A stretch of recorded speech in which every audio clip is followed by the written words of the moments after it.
Hello बच्चों, let's read this question. So the question here is the inductance of a closely packed coil of 400 tons is 8 millihenry. Calculate the magnetic flux through the coil when the current is 5 milliampere. Okay, so देखो आपका जो की concept इस question में use होगा, your की concept is self inductance. Okay, self inductance. यहाँ पे आपको देखो क्वेश्चन में क्या गिवन है कि आपका एक कॉइल है जिसमें 400 टर्न्स है, एक सोलेनॉइड है, ठीक है, और उसका इंडक्टेंस की वैल्यू आपको दी हुई है, यानी कि आपको L की वैल्यू यहाँ पे गिवन है, दैट इज 8 मिली हेनरी. जो 8 इंटू 10⁻³ हेनरी, राइट.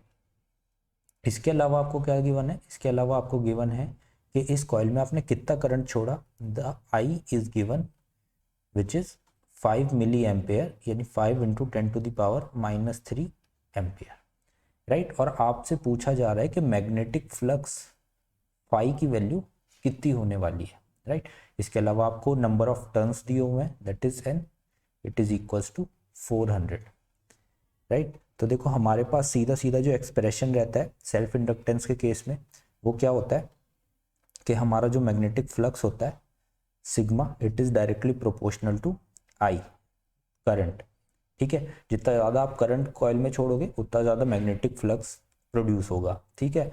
और जब हम इस प्रोपोर्शनैलिटी साइन को हटाते हैं तो जो हमारा मैग्नेटिक फ्लक्स होता है वो किसके इक्वल आता है, that will come equal to L I. और फॉर ये तो हमारे सिंगल लूप के लिए होता है, और जब आपके पास n नंबर ऑफ टर्न्स होते हैं तो ये इक्वेशन हो जाती है n is equals to L I, right. तो यहाँ से अगर आपको magnetic flux that is phi की वैल्यू अगर चाहिए तो ये कितनी हो जाएगी, L into I divide by N. और ये सभी वैल्यू आपको क्वेश्चन में गिवन है. तो एल की वैल्यू आपको कितनी दी है, 8 इंटू 10⁻³ इंटू आई की वैल्यू आपको गिवन है 5 इंटू 10⁻³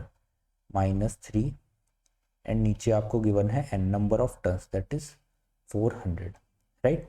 तो इसको आप सॉल्व करोगे तो 8 5 जो आपका 40 आने वाला है, तो ये कैंसिल आउट हो जाएगा और नीचे आपका यहाँ पे 10 बचेगा, तो ऊपर 10⁻⁻6 और ये -7, तो आपका जो आंसर आएगा that is 10⁻⁻7 weber, right. This is your magnetic flux. So I hope you understand this question. Good luck.